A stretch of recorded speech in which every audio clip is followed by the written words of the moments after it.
Olwaleero njagala okwogera ku maanyi agali mu kusonyiwa. Olwaleero njagala okwogera ku maanyi agali mu kusonyiwa.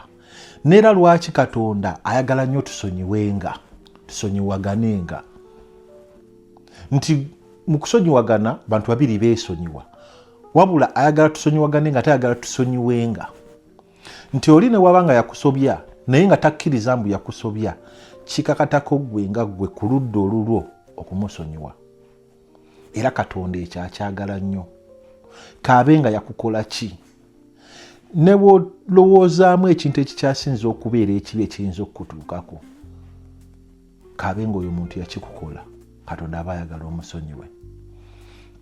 Ebbanga eryayita emabega awo waliwo omwami omu omulokole yalinga ayogera nnyo ku nsonga ez'enjawulo ez'ebyobufuzi mu Amerika. Nga naye ayogera nnyo ne ku Katonda. Na lwaki tulina okukola ki?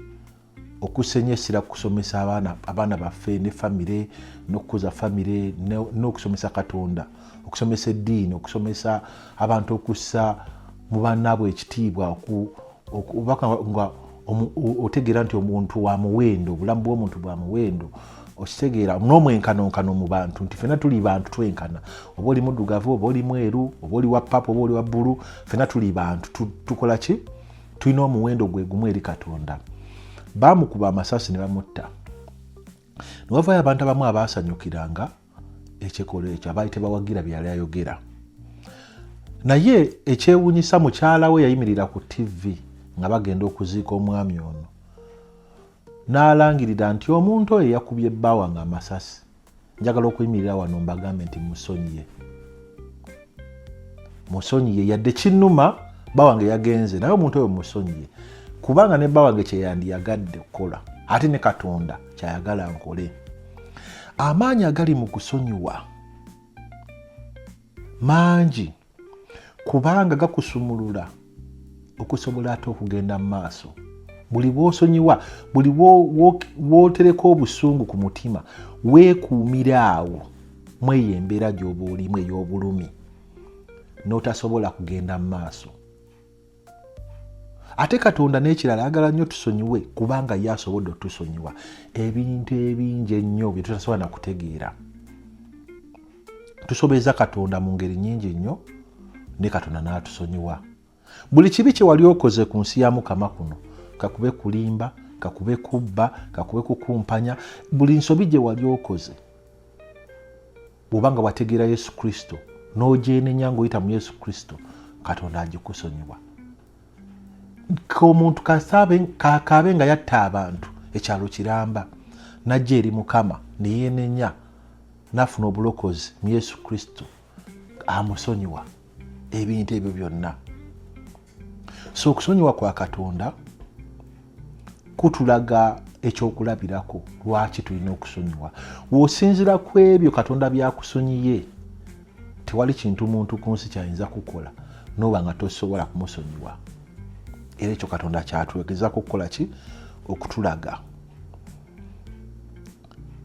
nti yawaayo omwana we omu Yesu Kristo n'ajja ku nsi n'abeerawo mu bulamu obutuukiridde nga talina muntu gwakoze kikyamu, wabula n'awaayo obulamu bwe n'afa ku lulwo, nti gwe anaamukiririzaamu osobole okusonyiyibwa ate gwe ebibi bye wakola, osobole okudda eri Mukama. Bwabangawo omuntu yenna alina ensonga ku munne, musonyiwaganenga nga Mukama waffe bwe yasonyiwa, era nammwe musonyiwaganenga. Olunyiriri olwo luba mu kitabo ky'Abakolosaayi essula ya 3 olunyiriri lwa 13. Osobola okuddayo naawe n'olusoma. Naye nga mu byonna Katonda atugamba tusonyiwaganenga. Kakibe ki omuntu kyaba akukoze, ku ludda olulwo gwe musonyiwe. Waliwo olulala olunyiriri olugamba nti bwe kiba nga kiri ku ludda lwo, beerawo mu mirembe na buli muntu.